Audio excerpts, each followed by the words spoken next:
And we return now to the breaking news out of Washington, D.C. The House has passed a resolution to temporarily fund the government through March 14th. The vote was overwhelming, 366 to 34. Now, the bill's text does not address that debt limit that has been at the center of the funding debate, but we know it does include funding for disaster aid, farmers, and an extension of the Farm Bill. Professor Emeritus of Business Administration Peter Shaw joins us once again after the vote. Peter, thank you so much for sticking it out with us. We so appreciate your insight. You've been here as we kind of walked through the hours of watching the House try to narrow this down. So some good news. It now heads to the Senate. What are your thoughts? Are you hopeful? Yeah, I mean, the vote, as you can see, you look at the total, the vote is 10-1 in favor of the change. The key, I think, was removing that 2-year delay on the debt ceiling. Yeah. That was key.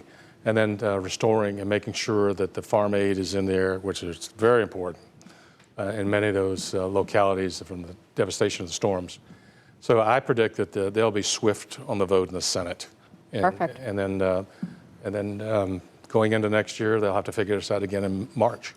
Right. So this is just a temporary solution until we figure it out again. Yeah. Now, you mentioned the debt ceiling. We talked about that 30 minutes ago. Just a reminder, in terms of the debt ceiling, for people who are not familiar, how does that work and why was that so contentious?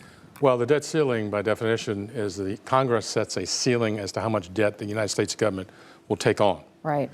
And as they approach that ceiling, if they don't raise the ceiling, the government can't go out and borrow any more money. And of course, the government operations get into trouble. We were scheduled to have a debt ceiling resetting in June. My hunch is they'll pretty much probably stick to that plan now that this has been booted out. That didn't work.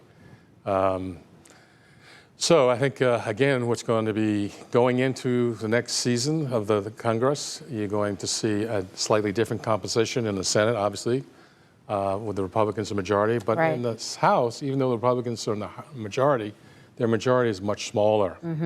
So they're seriously worried about midterms. Of course. Yeah, so we may see some shifting going on 2 years out.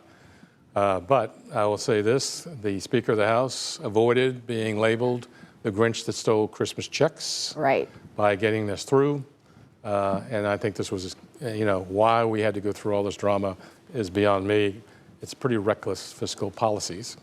And I guarantee you there are a lot of defense contractors and employees in the government that are breathing a sigh of relief. Right, especially around the Christmas holidays. I mean, we were pretty close for a moment there, but thankfully in the 11th hour of the House, now we're just waiting on the Senate. And hopefully should be some good news. Oh, yeah. And then, of course, the business community is now relaxing. They're going to get paid. They're going to come in our stores, and the economy will move along. Perfect. Thank you so much, Peter. I so appreciate it. Thank you. You're welcome. You're welcome.